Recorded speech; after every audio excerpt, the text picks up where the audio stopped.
Pagod ka na ba? Maligayang araw ng Miyerkules, kapanalig. Kapistahan ngayon ng mahal na Birheng Maria ng Loreto. Ito po si Sister Rose Agtarap ng Daughters of St. Paul para sa mabuting balita.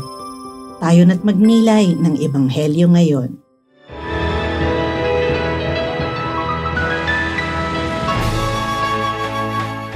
Sinabi ni Jesus, "Lumapit sa akin, lahat kayong nahihirapan at may pinapasan, at pagiginhawain ko kayo.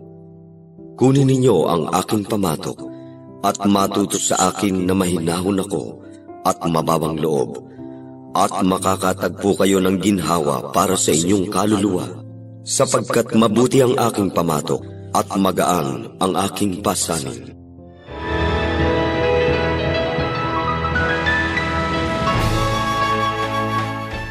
Naranasan mo na ba yung pakiramdam na parang pagod ka na kahit kagigising mo pa lang?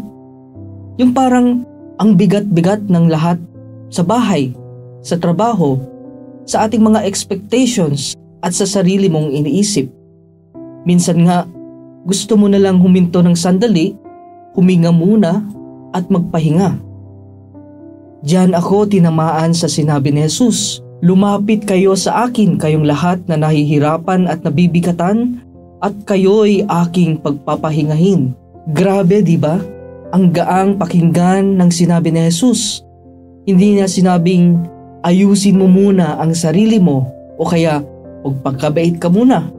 Ang sinabi niya lang, ay lumapit ka. Sa totoo lang po, yun lang din ang kailangan ko noon. At syempre hanggang ngayon. Yung may makikinig sa akin, may tatanggap sa akin, at magpapahinga sa akin.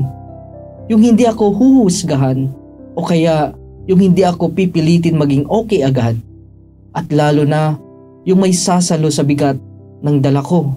Ang galing, no? Ginawa lahat ni Jesus iyon. Sabi pa niya, ang pamatok ko ay magaan.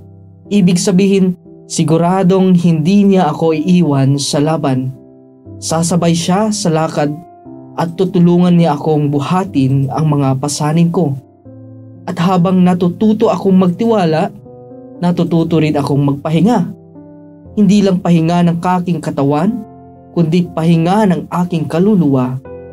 Yung tipong kahit magulo ang paligid ko, may kapayapaan pa rin sa loob ko. Kasi alam kong may kasama ako. At hindi lang basta kasama, kundi isang Diyos na mahinahon, mapagkumbaba at puno ng pag-ibig. Doon ko nahanap ang tunay na pahinga. Manalangin tayo. Panginoon, pagod na po ako.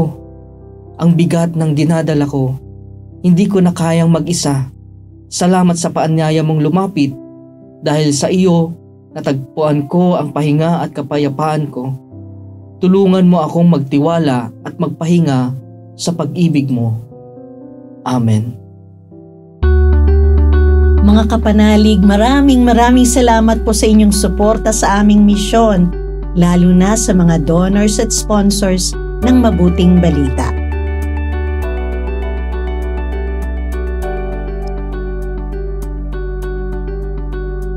Subscribe, like, share, and follow po lines sa aming social media accounts.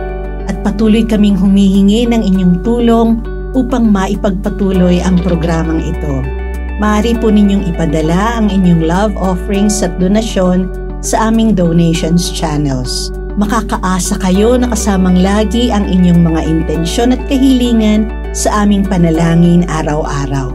Ito pong muli si Sister Rose na nag-aanyaya sa inyong manalangin, Amang makapangyarihan, tulungan mo kaming makapaghanda sa pagdating ni Kristong iyong anak.